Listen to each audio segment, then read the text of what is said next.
Touch-up में root touch-up हम वो करते हैं कि सारे बालों को कलर ना करके रूट में ही किया जाता है। जैसे इंडिया में मोस्टली पहले तो होता था भाई 60 के 70 के बाद वाइट बाल होते थे, अब बहुत जल्दी हो जाते हैं हेयर ना।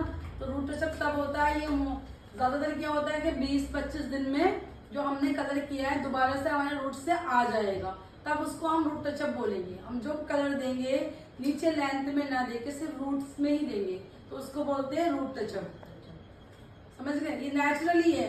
पहले तो 60-70 के बाद होता था, किसी के बाल वाइट सुनते थे, दादा नाना के जमाने में होता नहीं होता, लेकिन अब क्या है, अब नॉर्मली हमारे हस्बैंड के बाल वाइट है, तो इतने मेरे खुद के वाइट है, तो किसी के बहुत ज्यादा होते तो उनको जरूरत पड़ती है कलर करा लिया उन्होंने, ग्लोबल करा लिया, जो भी करा लिया परमानेंट, वो तो लेंथ में नीचे चला गया, लेकिन रूट तो आपकी आएगी ना 25 दिन में। हाँ 20 दिन में, 25 दिन में, किसी की मतलब लेंथ के ऊपर होता है किसका कितना बढ़ता है। तो जितने दिन में अगर आएगी उतने दिन में आपको रूट टचअप लेना होगा। रूट टचअप का मतलब ये कि आपको लेंथ में नहीं लगाना है, सिर्फ आपको रूट्स में ही काम करना है। उसके अलग कलर होते हैं, वॉल्यूम का भी नंबर होता है, सब कुछ होता है, वो मैंने आपको बता रखा है।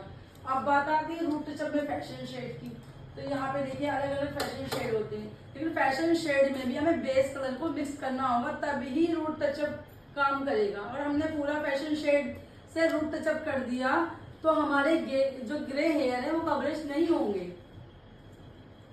समझ में आ रहा है? बेस को मिक्स करना ही पड़ेगा हमें।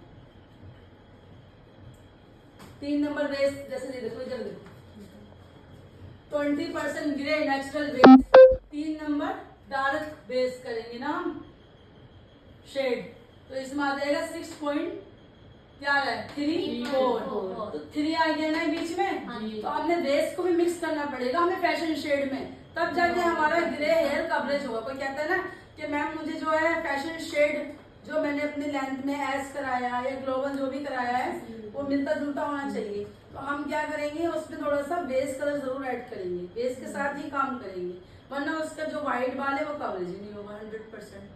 अलग अलग होते हैं, 20% होता है, किसी का 50% होता है, 100 होता है, किसी का 20%। कोई बाल वाइट है तो उसमें तो हम कर देते हैं ग्लोबल कर दो, ऐश कर दो, चल जाएगा। किसी का 40% है, किसी का 50, किसी का 100% है, तो फिर कैसे कर दोगे फैशन शेड के साथ काम? वो कवरेज ही नहीं होगा। समझ रहे हो? वो कवरेज ही नहीं होगा उसमें। तो बेस अगर फैशन शेड के साथ बेस ही मिक्स करना होगा, बेस को ही लेना होगा।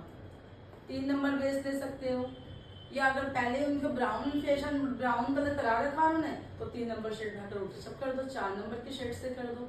लेकिन आप फैशन शेड पे आकर रूट टचअप करते हो ओनली फैशन शेड के साथ में, तो आपके वाइट हेयर, कहने का मकसद ये है कि आपके जो वाइट हेयर है वो कवरेज नहीं होंगे।